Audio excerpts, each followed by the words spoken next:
we saw the extended version of the Lord of the Rings trilogy in 4DX like 2 weeks ago, which was great. I cannot tell you the experience of when Liv Tyler riding a horse to save Frodo, and then your chair is moving perfectly with her galloping. I kind of feel like that's what movies are all about.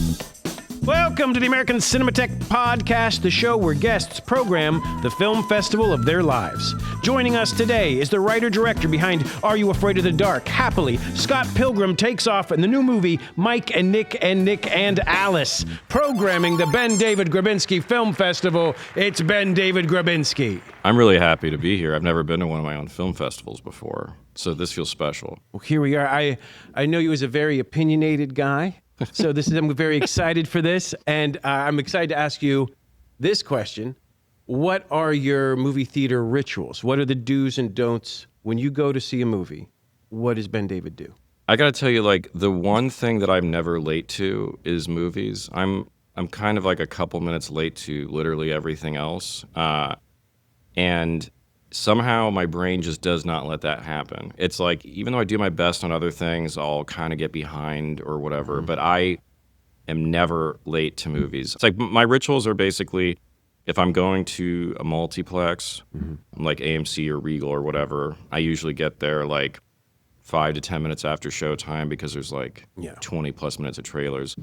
But if there's a place that has a pre-show, I'll go like really early. Like if I find there's like 30 minutes of like related footage and trailers, I kind of want to see all of that for vibes. Do you have a seat? Do you want to navigate to? You know, I tend to, even though I'm a big sound guy and like the sound mix on everything I made has been like the thing I get the most obsessive over, I still get like aisle middle. Because it's like more of like a biology thing. Is I know at some point I will go to the bathroom, and I really don't like walking past people. Even though, you know, the sound experience is really, you want to be middle everywhere. So if you're watching one of my movies, I suggest people sit middle, but for me, I'm an aisle guy. Are you a concession person? There's like places where I go where I always get a hot dog. It's sort of like a place-by-place basis. Like at New Bev, I get a hot dog basically every time. It really depends on the quality of the hot dog. When I was growing up, I was a big nachos and jalapeno guy. I would get that at everything, and I would get like extra jalapenos. I can't eat several cups of jalapenos during a movie anymore. It's weird how you're not supposed to, but as a kid, I would get nachos and I would get like 2 huge plastic tubs of like the extra jalapenos and just pour them all over my chips. So you've graduated to hot dogs. Now here's my question about people that eat hot dogs in movie theaters. Are you waiting for the movie to start? Like if you're at the New Bev, is it the animation, or is that hot dog gone before the movie starts? The hot dog, I usually think it's finished during the last trailer. Like even if it's a place that just has 2 trailers. I think, I've never actually thought about it before, but I think my ritual is that the hot dog is finished like as a studio logo is coming up. Got you. So it's like a appetizer to the film. Yes. Yeah, functionally, yes, I would say it is, for sure. Now, when you were young, going and eating lots of nacho cheese at the theater, do you remember your first experience ever going to see a movie, the first time you walked in or what you saw? It might have been the Snow White re-release, but the first movie that I definitively remember the experience of like how I felt and being kind of a functioning human was Pinocchio and the Emperor of the Night, which was respectfully, I would say, kind of a little bit of a low-quality animation. But I thought it was the most terrifying thing ever. Because the title, you know, it's Pinocchio and the Emperor of the Night. Yeah. That guy scared the shit out of me. I remember just looking up at it and feeling like I had gone to hell. And I must have been 4. Wow. My real movie experience, like the fundamental one, was hearing my parents watching a movie downstairs and walking down there twice, which was I walked down right as the Gremlins were all on the bar in the first Gremlins, and it freaked me out. And then walking downstairs and seeing the dog statue in Ghostbusters come to life. So somehow like these family-friendly sort of horror movies were things where I walked in at the most like not like freak you out at like age 3 or 4 kind of thing. But theatrical, I think it's Pinocchio and the Emperor of the Night. So when your first experience with films, the things that you remember are the horrifying memories of seeing them. Well, it's like the things that stuck with me the most were the ones that kind of fucked me up. Yeah. But by the time like Batman Returns came out, I'd seen like a lot of movies in theaters, but that was the earliest kind of like lightning bolt movie thing, because I must have been 8 or something. I don't remember exactly what year that movie came out. And I saw it, and I was really into Batman, but the dark comedy of it and sort of the tone of it was something that rewired my brain completely. Yeah. I remember all the stuff that parents freaked out about being like so exciting. Just how odd it got, how specific the penguin was, all of like the innuendo or like the penguin biting a guy's nose. Like that movie to me was like such a gigantic part of my love of going to movies, but also just like the stuff I make. Yeah. I mean, he's the great Dane Waters behind that script. I mean, yeah, that guy's in like a short list of like top 5 people that like really inspired me, like in terms of writing. All right, let's get to why we are here. We are here to program the BenDavid Grabinski Film Festival. You're going to program this festival out of the formative and your favorite movie-going experiences, much like what we talked about already. We've got the opening night, family matinee, midnight movie, secret screening, double feature, audience award, dream screening, and closing night. As we're going to play the game here, is there anything that we've mentioned, whether it's Batman or anything that you would like to play on the board in any of these slots? I mean, if we could get a print, Batman Returns has to go on there. All right, where are we going to put that thing? I think we do it as a family matinee just to be a little stinker, especially because like how controversial it was at the time with all the McDonald's toys and stuff and parents saying it wasn't okay for kids. Yeah. I think we do that as the family one. I mean, I really see, looking at your film, especially the latest, you can feel that kind of influence in here. There's action, there's fun, it's absurd. It's a perfect BenDavid film. Yeah, it's there's some element of that kind of energy in everything I do. Like my stuff might be a little dumber and more specific in a different way, but like Batman Returns and then watching Temple of Doom on TV at home, I think there's something about the like weird left turn sequel, which Scott Pilgrim's Takes Off to me was me doing my weird sequel, you know, because like spoiler alert, it's existed for a while, but our kind of the surprise thing was that it was sort of a sequel instead of just another adaptation of the book. But that's talking about TV. We're not here to talk about TV. But yeah, I would do Batman Returns as the family matinee. All right, up on the board for family matinee, it's Batman Returns. All right, up on the board is Batman Returns. Bring us back to where were you when you saw these films as a youth? Where did you grow up? I grew up in Arizona. 2 things were happening. One, I saw almost everything at the Dollar Theater because I'm the oldest of 6 kids, but at that time at that age is maybe a 4 or 5. But I think the way to save money is we'd only see things at the Dollar Theater. But then my family is also very religious, so I couldn't see anything that was like, didn't see much PG-13 unless it was like a super mainstream thing, and definitely didn't see anything rated R. You know, like I have filmmaker friends who are like, yeah, I saw Nightmare on Elm Street when I was like 6. And I'm like, I didn't have any of those experiences unless I watched something on TV that was edited. I remember Batman Returns being like a very specific one where me and my brother, we like play basketball like at this local park, and then eventually one day my parents said, like, well, if I got better at it and practiced more, I could pick a movie to go see. So I obviously picked Batman Returns. But I had, because I remember when the first Batman came out, my parents wouldn't let me go see it. Then it came out on video, and by that point, everyone I knew had seen it. And they came home one day and they said, we rented Batman. I was really excited. They put it in, and I was the kind of insane young person where I realized, like, these are not like the Warner Brothers logos. Like, what's happening here? And they had rented the 60s Batman movie as a goof. And they're like, haha, we told you we'd let you watch the Batman movie. And it made me hate that movie, which I now think is perfect. But at the time, I was very upset that it was not the Michael Keaton one. Do you remember then? So you couldn't see R-rated movies. Do you remember the first R-rated movie you ever saw? I actually think the first R-rated movie I saw was I watched Predator on TV on cable in my grandparents' house. And I thought it was the best fucking thing I'd ever seen. I can say fuck, right? Yeah. Okay, I thought Predator was the coolest thing I'd ever seen in my fucking life. I remember I saw that and Police Academy. I'd watched them on a cable channel.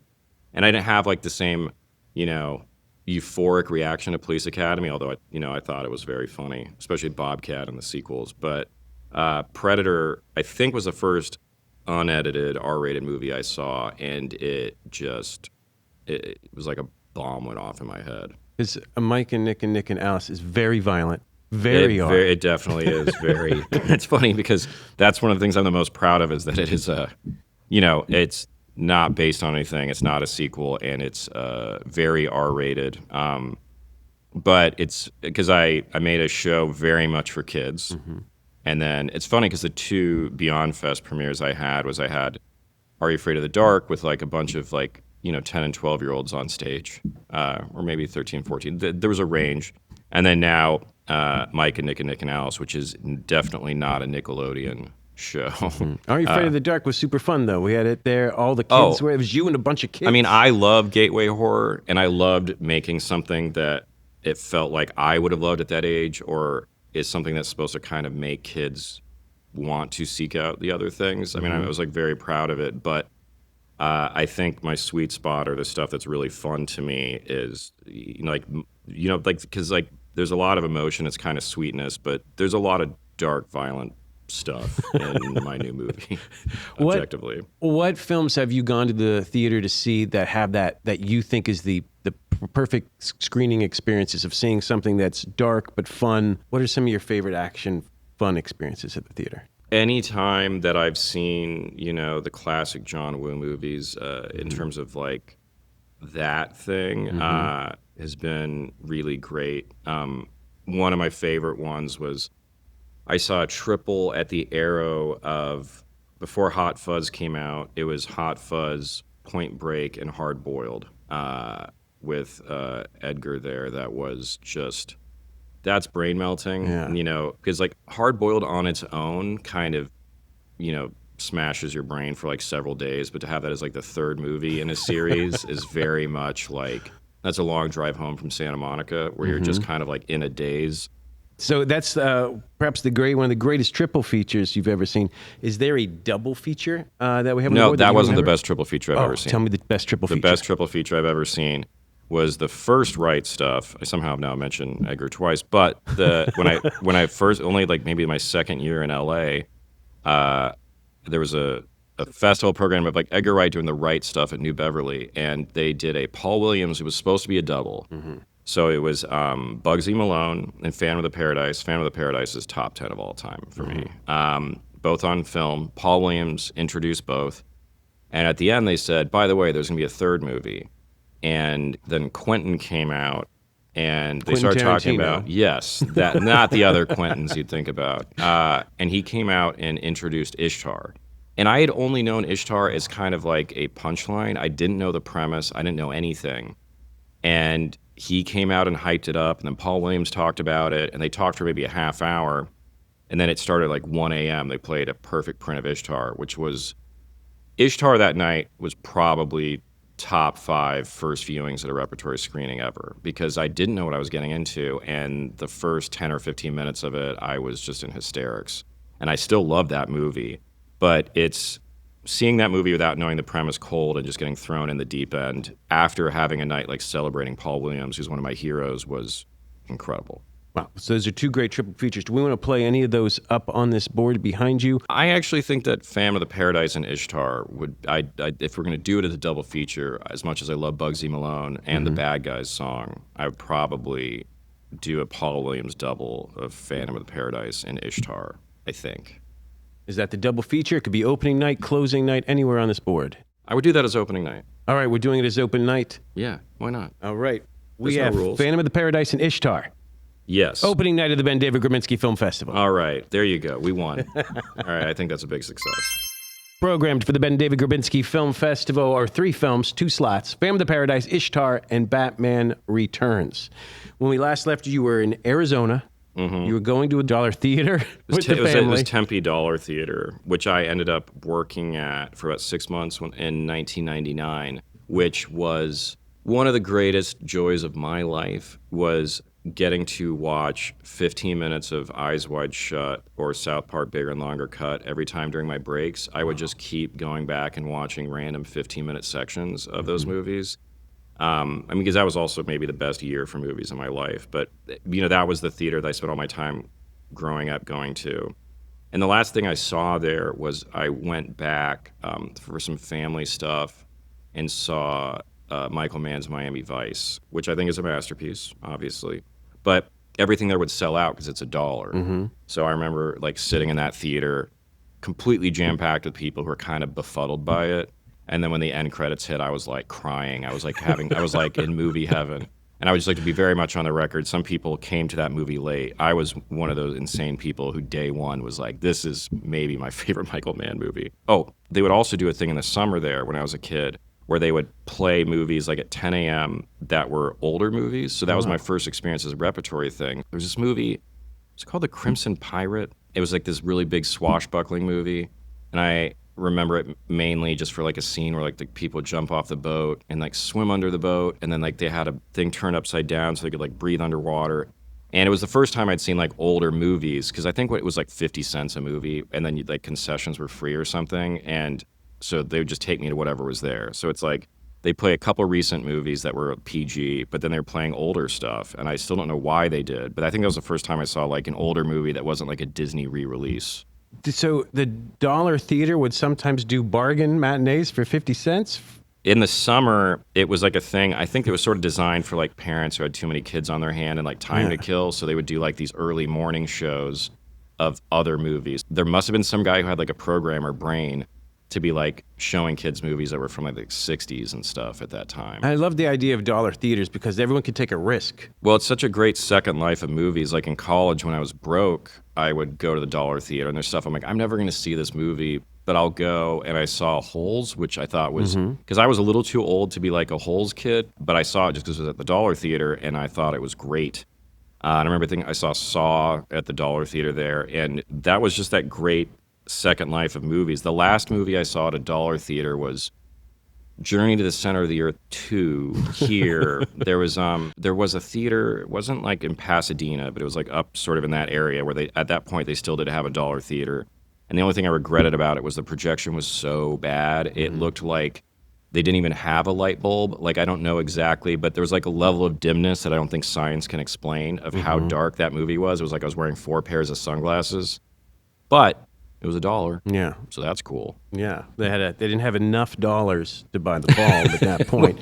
I think do that's you true. remember in Arizona or wherever it was, where the first time you were watching a movie and you're like, oh, people make this, or this is made by someone? There's a weird thing where like I never had cable, but for some reason on network TV, there ended up being like a lot of specials that were like about VFX of like, there'd always be like Raiders of the Lost Ark or Jaws or something.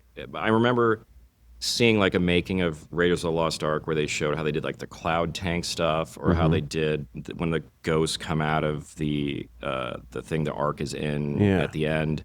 And it's like the two people who I was at an early stage aware of the concept of movies are made were Spielberg and Burton, because I think you sort of, it's easy to notice that Tim Burton movies are Tim Burton movies, because I was like, I love Pee-wee and I love Batman Returns and I love Beetlejuice and I loved Edward Scissorhands. And even if you don't understand how movies are made, there is this kind of visual coding of those where you're like, one guy did that. And then Spielberg, you'd kind of feel the same way because of the escapism and the adventure of it. And it's weirdly, because I'm not like even like a big Batman guy, although I just started reading Absolute Batman, which is incredible. But as a kid, I think Batman movies make you kind of hyper aware of what movies are because the difference of them. Because like if you'd watch the 60s show on TV or Batman the Animated Series or see a Batman movie, it also like, I remember the jump from Batman Returns to Batman Forever feeling so different. And it's the kind of idiosyncratic nature of filmmakers that makes you aware that there is some sort of person behind it making choices where their taste is reflected in the thing. Because you're like, whether you can articulate it that way or not. But also even back then, like pre-internet, you'd be sitting on the playground in second grade and people would be talking about, can the Joker come back? You'd be like, you're like, well, you know, you have to bring him back, but he fell off a building. And you say, well, I don't know. And like, you know, you have no solutions for that. Those kind of things would make you kind of aware of the process of making movies. Right. So then you're aware of the anticipation and someone's making the next one's coming. Yeah. So before we leave Arizona, is there any films from the Dollar Theater that you want to play up on this board? Whether it's Miami Vice or anything else you saw there? I'm going to do Miami Vice. It's becoming cliche now to reclaim that movie, but whatever. I love Miami Vice. But I will have a rule at the top is you are not allowed to laugh at anything because you think you're better than the movie. Mm-hmm. That's okay sometimes, but with that movie, you just shut the fuck up, maybe. That's a movie where I kind of give a speech and just be like, these vibes are immaculate, and Michael Mann's worst movie is better than anything any of us have done, so let's just kind of chill a little bit. Might be my suggestion. Is there any time that it's good to laugh at the film? I go see, insane horror movies all the time, and, where there is a kind of a disconnect between intention and the thing, and I do laugh a lot. I think the thing where I kind of get frustrated is like, something like Miami Vice to me, I think that has a really genuinely effective sad love story at the core of it, that I think is like, and I think that Michael Mann is really one of the most underrated romance directors, and I do think there's something about that disconnect when something is moving me, and people are goofing on it. Like, if something is like a straight up horror movie that's meant to be like a visceral experience and it ends up being a little clunky, I don't get distracted, I guess, at that. It's sort of more when I'm dealing with something that has a level of, I think, effective earnestness. Yeah, absolutely. So we're putting Miami Vice on the board. Where are we putting that? Secret screening. Secret screening. You don't know what you're getting into. Yeah, and I'm just forcing him to watch Miami Vice again. Yeah. That's the whole benefit of secret screening to me. Is people sit down and then they're just sort of fucked. They just have to see what you watch. But the thing that I miss the most about LA, and I flew back for it this year, is I would go every year and gone forever to the New Bev Marathon. And I love marathons. I go to yours at the Arrow, but I love not knowing what I'm going to see, because there is a weird thing that happens if I'm watching 6 movies in a row and I know what they are, by the time I get to movie 4, I'm like, I'm a little tired. But when I don't know what it is, I get this big adrenaline thing between movies. Like, what is it going to be? Oh my God, is it this? Is it going to be something I've already seen? Like, oh, is it going to be, like the speculation and the anticipation kind of keeps it going. Like, I could watch easily a 12-hour surprise marathon, twice a month the rest of my life. But if I know what the 12 movies are going to be, I'm like, Is it fun when the credits roll and you're just seeing it, you haven't seen the title yet and you have no idea what it is? The fun of how quickly you figure it out. Actually, last night I had one of the dumber moments of my life, which I came back to the hotel here after a screening of my movie.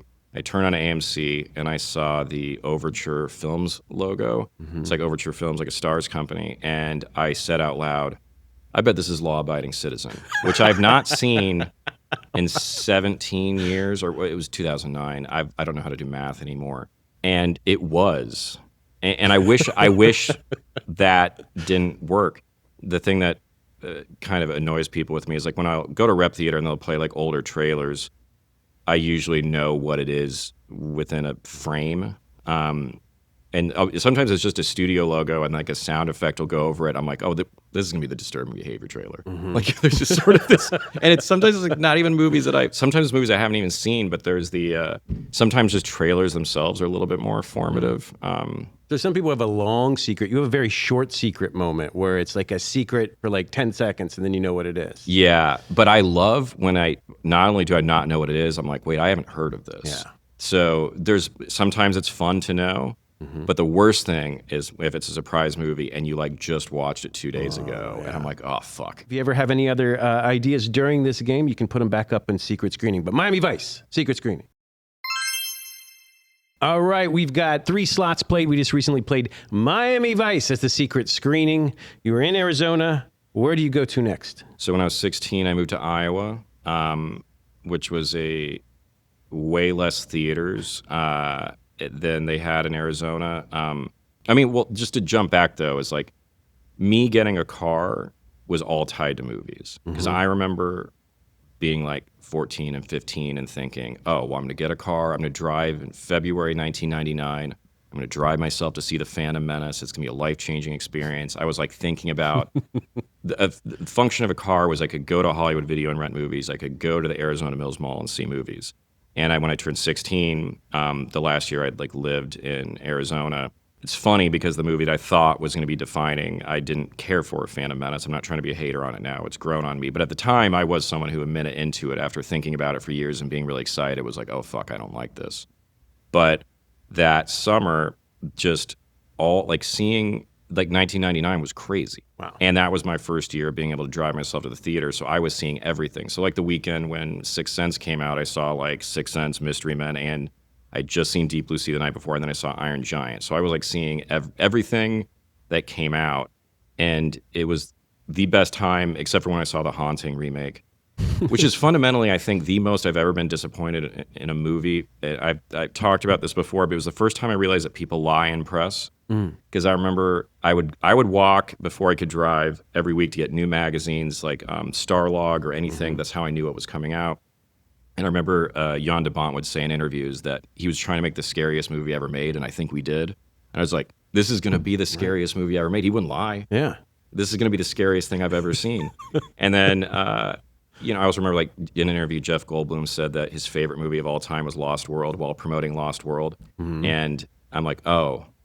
So it's really interesting to read about movies, but I can't always take everything at face value. Right. Like, so if I told you right now that Mike and Nick and Alice was the best movie ever made, I'm just saying that. That's not true. So tell me more about, like, so I'm interested in going to see, getting Starlogs or like Premiere Magazine or these kind of things. Where would you go, and how is that, what is the ecosystem of going to Hollywood Video, going to get the magazines? Like, how do you fell in? Well, there's two stages. I didn't go to film school, but there was two stages of my film school, which was magazines talking about movies that haven't come out yet, and then DVD special features. Yeah. Like, those were the two things. But to jump back to the Iowa thing, in hindsight, the funny thing about it was, like, I lived with a bunch of roommates, and they would go see movies I wanted to see, even though they weren't sort of stuff that they would see. And there was a real experience of, like, dragging a bunch of people who are kind of like meat and potatoes movie fans that they under no circumstances would have watched otherwise. But one of my favorite theatrical experiences of my life was seeing Punch Drunk Love opening night at the theater, and by the midpoint, almost everyone had left. Really? Because everyone clearly, the concept was, even though I don't know if Happy Madison existed as a company yet, is Adam Sandler was one thing. And that college audience completely abandoned ship. And by the end of the movie, I'm like, this is a masterpiece, and it still might be my favorite Paul Thomas Anderson. But that disconnect of being like, this is one of the best times I've ever had in a theater, and then other people being like, I must leave, is sometimes a fun experience. There's only a couple times I've had that happen. But in that case, it's like, in hindsight, I think I broadened some people's horizons. My people are still like my friends to this day. Because it felt at the time it was a different Adam Sandler movie. It was also a different PTA movie at that time, too. Yeah, and it's like, even if you're in the bag for PTA, and even if you like bold movies, it just sort of like was an impossible movie to market. Like, I thought it was perfect instantly, but I still don't necessarily know tonally or genre-wise how I would explain it to someone, because it's a departure for him even due to running time. And it's very impressionistic, and it's kind of a comedy, but not. It's very anxiety-inducing. I think some people can't really put themselves in the head of Barry because the movie makes you feel what he's going through. Like, when his sisters are berating him, you kind of, it just, the way it's shot and the sound is, you sort of feel like you are having the same horrible night he is, which I think is great. But for some people, maybe that's not their ideal night at the theater, So where are we going to put Punch Drunk Love up on this board? Ooh. I mean, let's do it as audience award to see if we reached a point where people don't walk out. They wouldn't now. But let's do that for audience award. All right, going up for the audience award is Paul Thomas Anderson's Punch Drunk Love. All right, Punch Drunk Love is up on the board. I feel like all of these are great directors, but the odd choice, like you come in to rescue, like something that everyone immediately says that's their top film. It's not. That's very true. And I don't have, like, I'm not a contrarian by nature. Sometimes I tend to like really broad stuff in a way that might annoy other people. But it's funny because it's like, my favorite Nolan is Tenet. And that's also best movies you can ever see in a theater. And every time I've seen that in a theater was magical. But I think the best one was I saw that at the Arrow. Mm-hmm. It was a 70 millimeter print. I think that movie is just, there's guys where their stuff is just so much more effective in a theater.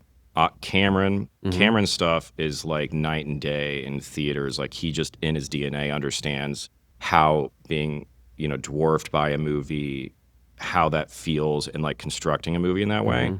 But Nolan's stuff is definitely like that. But the biggest example I ever had of a movie not being for me at home and being perfect was The Deer Hunter. Because I tried to watch The Deer Hunter a couple times and I was like, this is kind of boring. I'm not really into it.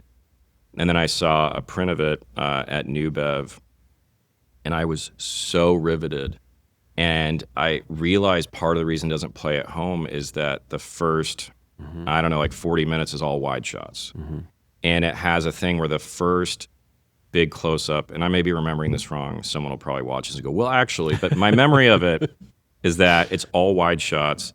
And then you finally just have a super close-up when she spills wine on her dress, which is like a bad omen. And when you go that long without a close-up and then have a close-up when you're in a movie theater, it took my breath away. Yeah. And some of the best directors, they're making stuff that is 99% better in a theater, which is sort of bad for the shelf life of it. Like I'd watch the right stuff at home and like, oh, it's pretty good. I saw the right stuff on an IMAX screen, and I was...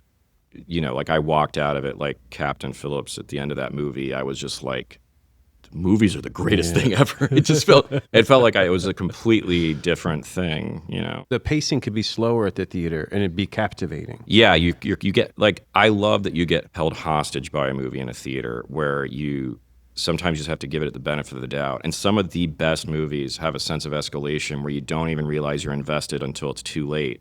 And you could, like, if someone paused it in a theater and say, what do you think? You might be like, eh. Yeah. And then an hour later, like, what do you think? And you're like, this is the best thing I've ever seen. And it's not because it got better. It's just the more time you spend with it, you just sort of keep getting more invested, and it keeps getting, the stakes keep getting improved, or the people get more charming.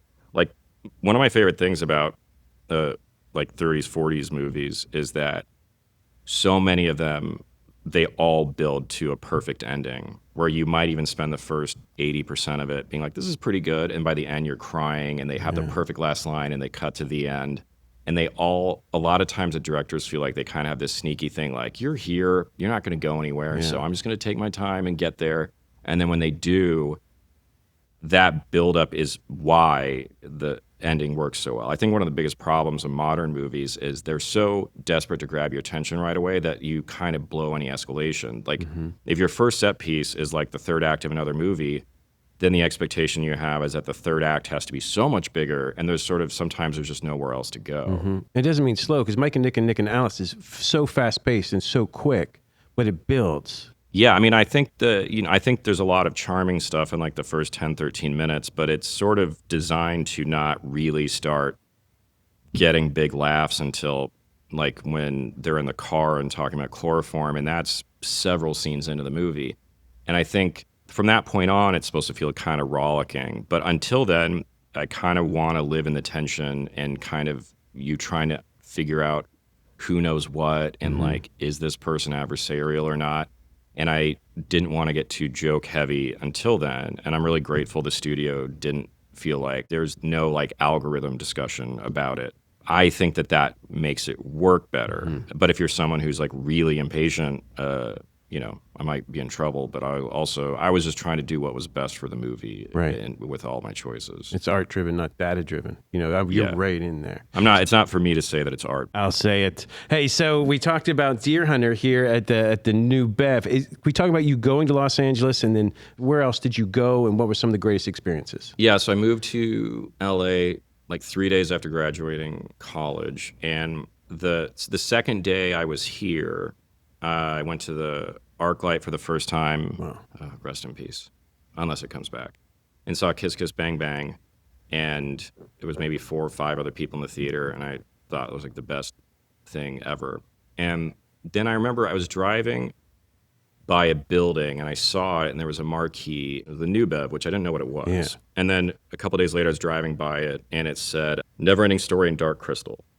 And I thought, okay, I'm going to do this. I just pulled over, got in line, got a ticket, sat in like the third row, and it was, my own cinema paradiso thing, or me being like the kid in Last Action Hero. I just remember being like, what the fuck? This like feels like when I was sitting in a theater as a kid, because it's film.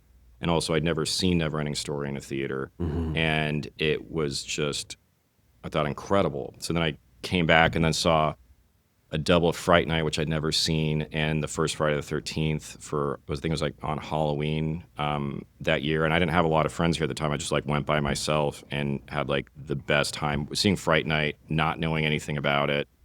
The score for Fright Night, I was so locked in on that immediately. The sort of experience of going to El Coyote and then seeing a movie or seeing a double at New Bev is something that I did easily 1,000 times. That sounds like an exaggeration, but it's not.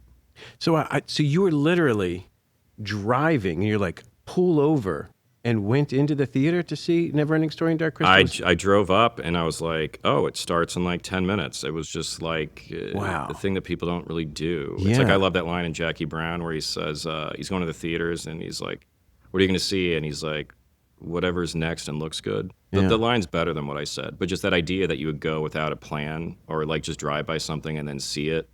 And if I hadn't done that, they had a Grindhouse festival a year after that, and I saw Rolling Thunder and The Town That Dreaded Sundown as a double.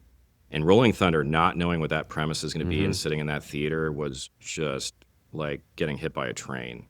It was so exciting there. Yeah. All right, so we've got a lot of New Bev. We've got slots up on this board. We've got The Deer Hunter. We've got the double feature of The Neverending Story and Dark Crystal. I know what closing night's going to be, and we haven't talked about it yet. And it's the two obvious. Stop Making Sense is my second favorite movie of all time, and I saw that at the Arrow with Paul Thomas Anderson doing a Q&A with the band after. It was an American Cinematheque like special screening. That was like just heaven. Stop Making Sense has to go on there, because that to me is like I could literally watch that 30 more times in a theater in my life and never get sick of it. That one is like just perfect for me. Another one is I saw Midnight Run at the Arrow with P.T. Anderson doing a Q&A with Marty Brest, who is pretty reclusive. Yeah.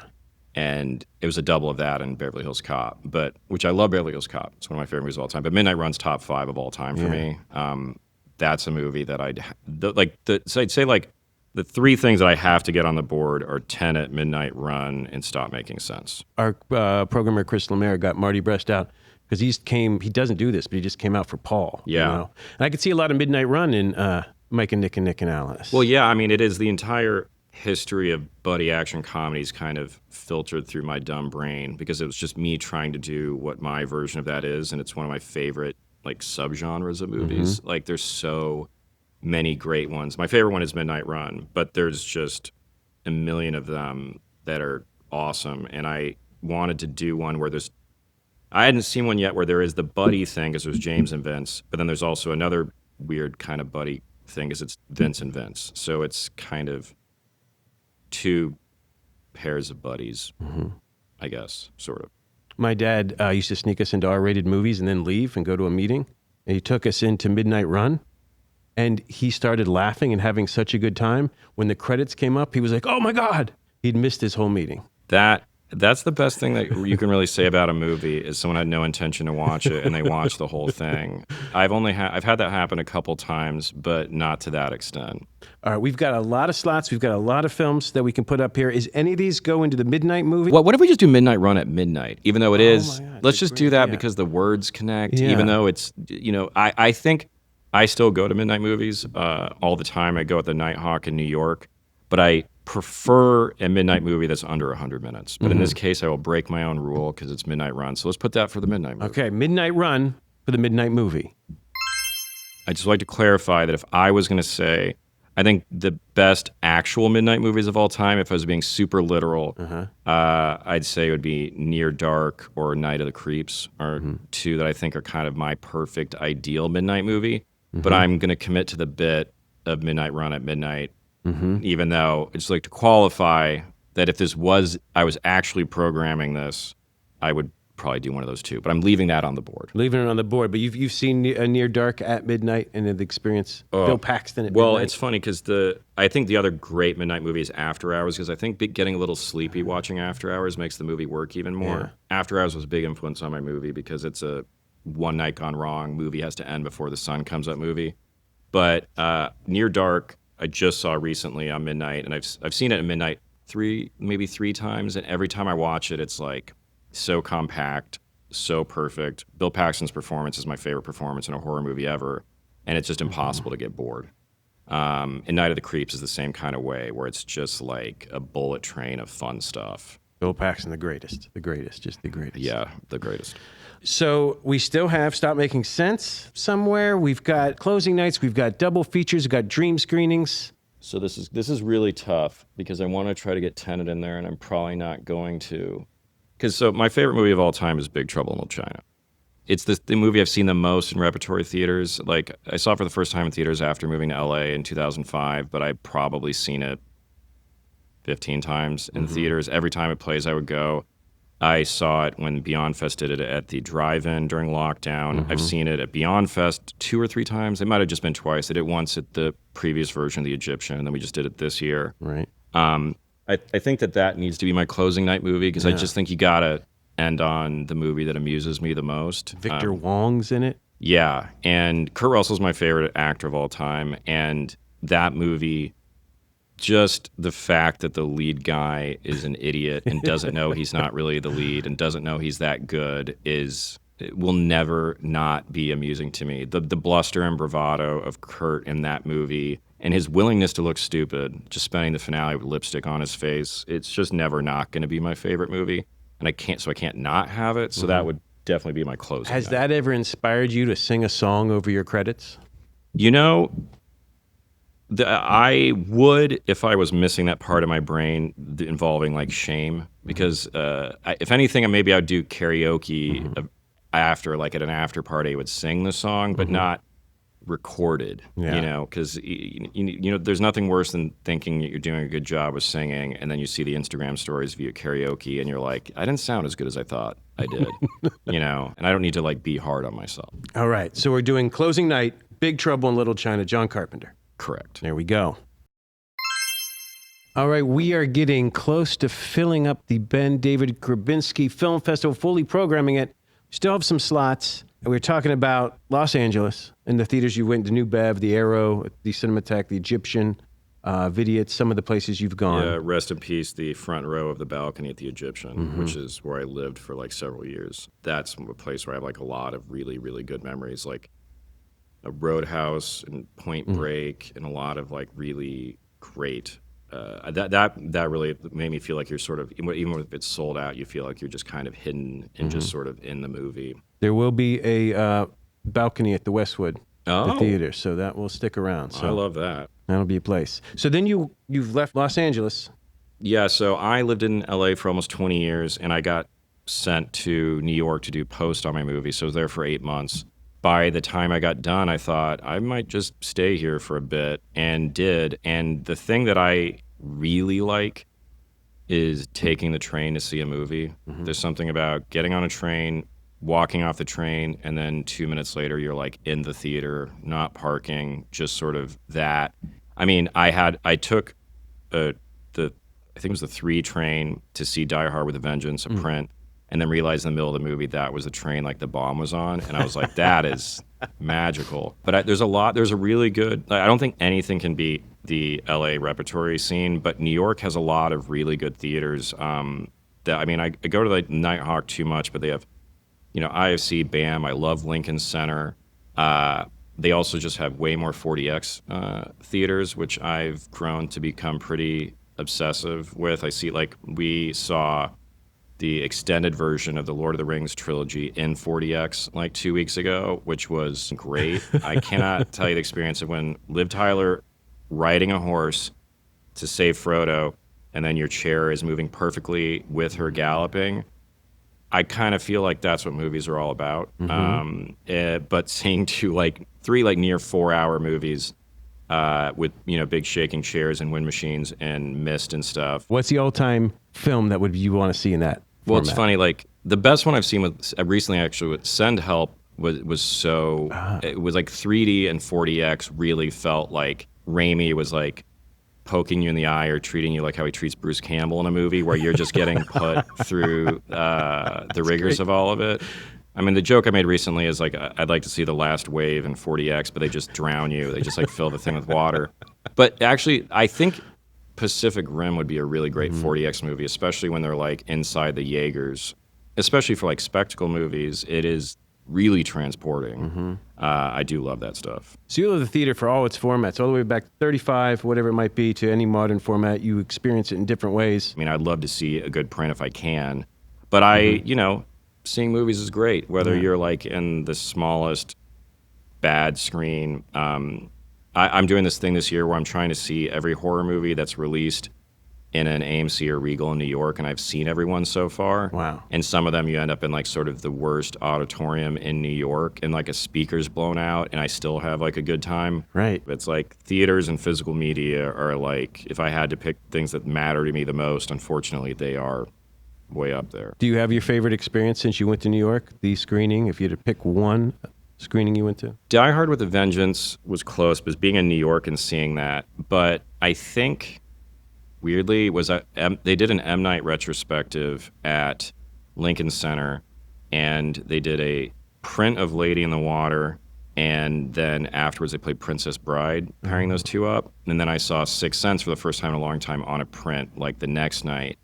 And his movies just hit way better, especially that era on film. There's something about like the blacks of a film print and how much it feels kind of transporting. It's like, I think the home video version, whether it's DVD or Blu-ray or 4K, has never especially like his movies like Tack Shot do not have the same kind of feeling. There's something very kind of dreamlike.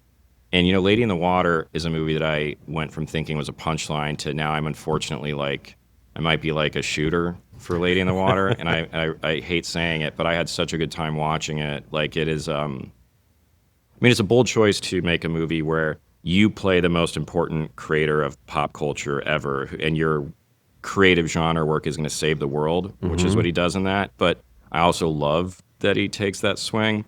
But seeing that, and then Princess Bride, which is perfect, and kind of tying to those fairy tale things together. I mean, that's one of the best things about a double feature is if it can create a connection in your head between two movies that you didn't see before, even if it seems obvious.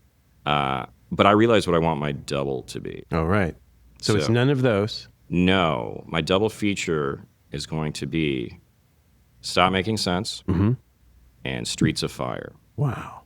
Because what I was thinking about it is both of those, in terms of The Hunger is also the same way, where movies that open out of the gate with such a punch of a performance of like an extended music scene. In a weird way, I do that with my movie, but not in the same way with Ben singing that song.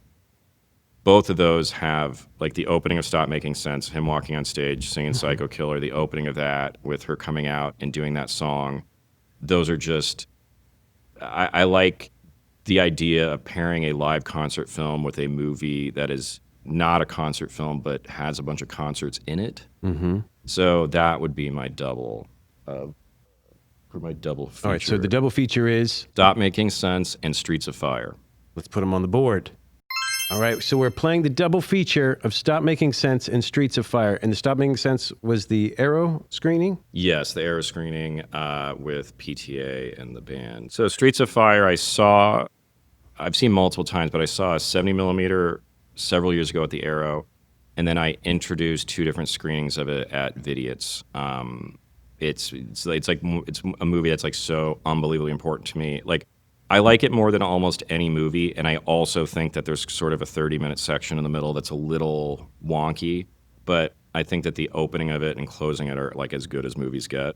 If the crowd is in tune, the opening and closing of that movie is like being at the best concert. Especially if it's good surrounds, it feels like the clapping and the audience energy is your audience around you. I forgot about a New York experience thing I wanted to say, which is that I go at Nighthawk. They do a Sundays on Fire series where they play a Hong Kong movie on film every month, and you never know what it's going to be. And the first couple, I got really cocky where they'd have a vague description, and I'm like, I know what that is. But then, like, the last 6 are movies I'd never heard of, and it's always a good time because, you know, I'm a huge fan of, like, Hong Kong action movies, as anyone who watched my movie can probably tell because I rip off a million things, and all of it is, like, whether it's, like, John Woo or Jackie Chan or Choi Hark or Ronnie Yu, like, all the, like, when I was in prep, I had the Shaw Brothers sets in my office, and I was just playing those on a loop while I was in my office. Like, I love all of that stuff, and I love seeing like a Hong Kong action movie I'd never heard of that didn't get like a home video release in that way. So that's one of my favorite things. There's so much Hong Kong action like sequences in your latest film. When you're writing film, do you go to films that you think are going to inspire as you're working on it, or is it an escape? They're all sort of baked into my head. I only end up going to them like to communicate to other people. Like when I hired, like the team was designing my fights, I'd send them like sequences and say like, all right, well, I want to watch these fight scenes from Jackie Chan. I want you to watch the fight scene from Zemeckis' Used Cars, which is the first fight scene in the house to me was supposed to be like a Jackie Chan fight scene mixed with that really messy fight in Used Cars where they're like fighting and they go to hit a chair and it hits the ceiling and you try to do this thing and you fall down. But then I also made them watch the fight scene in the house in Fincher's The Killer because I was like, watch this. What is the Jackie Chan version of this, which is messy in that kind of way of using the environment and just, you know, every time you think the fight's going to go this way, it goes the other, where it's like very impactful, but also just sloppy, like in a designed way. One of the true wonderful things about making a movie, if you have a good team, is in a meeting you can say, I want that shot to be the Kiss Me Deadly car mount and not explain that. And you know someone will go Google Kiss Me Deadly or watch it and they'll say, oh, because the whole opening credits is this car mount where a camera's on the back. And there's a scene in the movie where Jimmy Tatro is driving and listening to Last Resort by Papa Roach. And it's the same car mount where it's like he's in a convertible and it's like the same framing of like a driver as he like pulls into a driveway.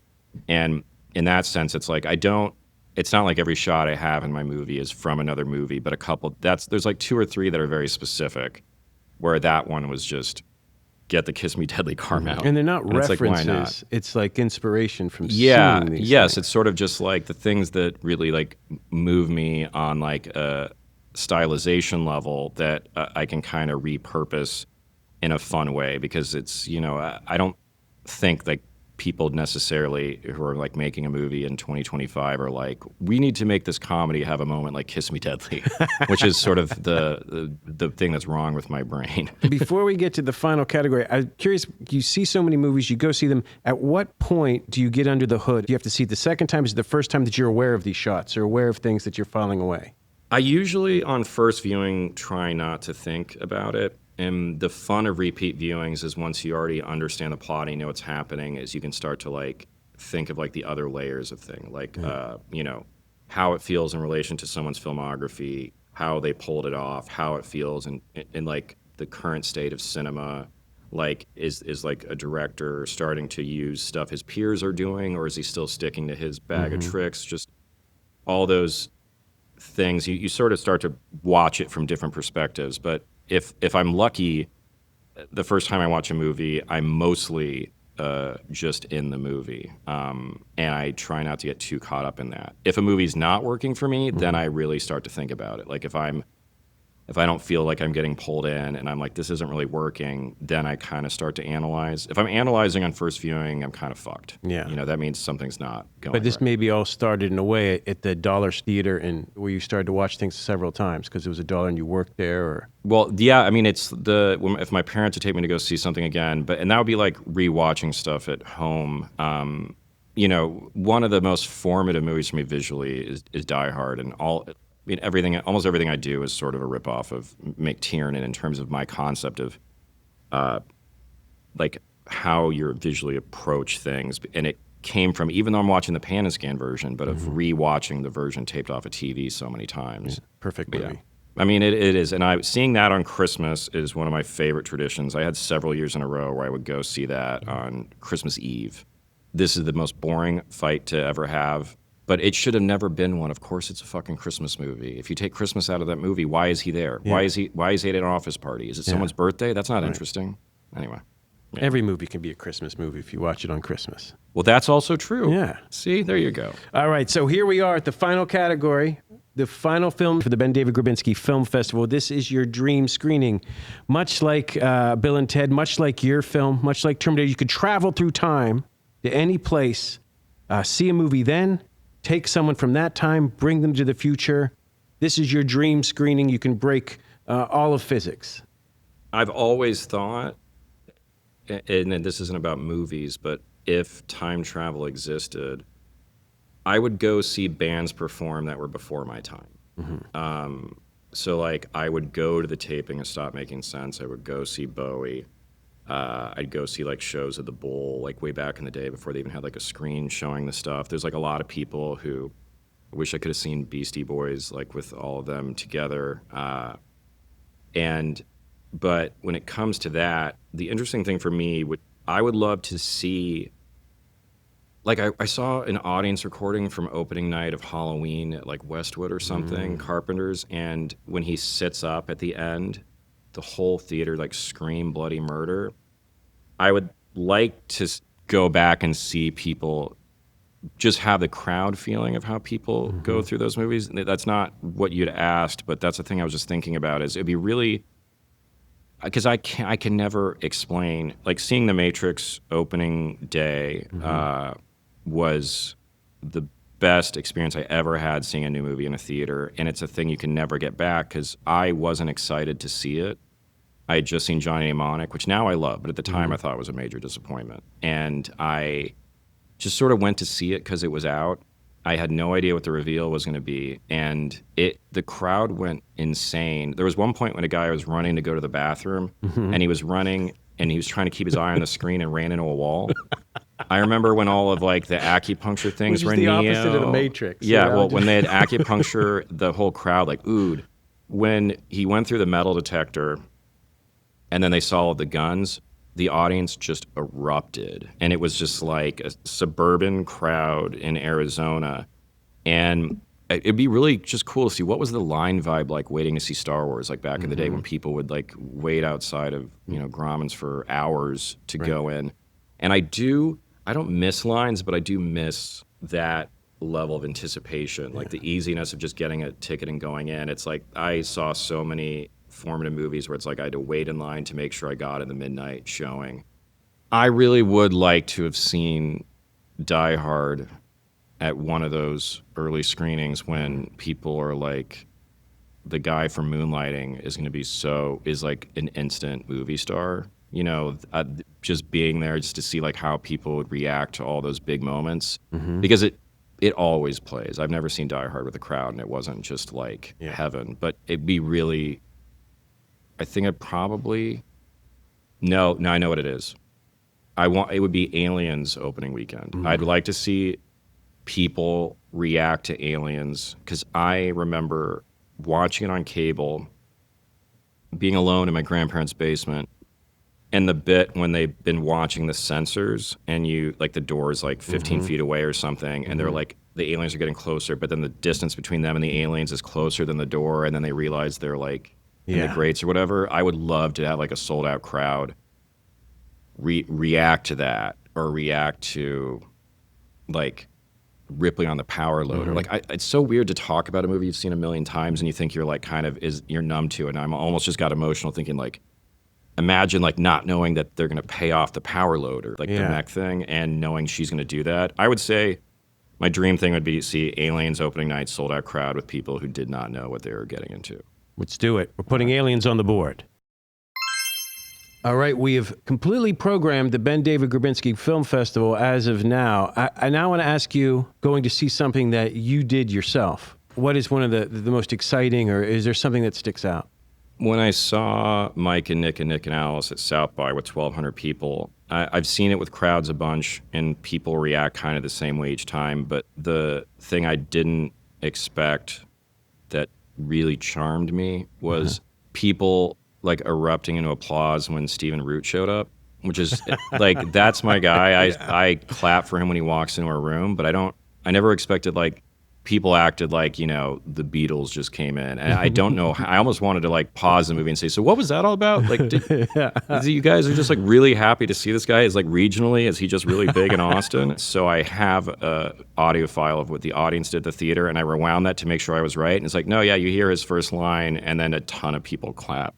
So that was cool. And on the Dream movie front, I just remembered a theater I'd really like to be in was apparently when RoboCop played opening night in Times Square. I've heard the story a few times, is that at the end of it, when they're like, what's your name, son? And then he says Murphy, the crowd before he said Murphy just yelled it. Like they were so locked in on the movie that like they saw the setup and payoff there. And that to me would be like the best. So before we finalize this RoboCop, are you going to make 2 stops for your Dream screening? Is there anything that needs changed or added?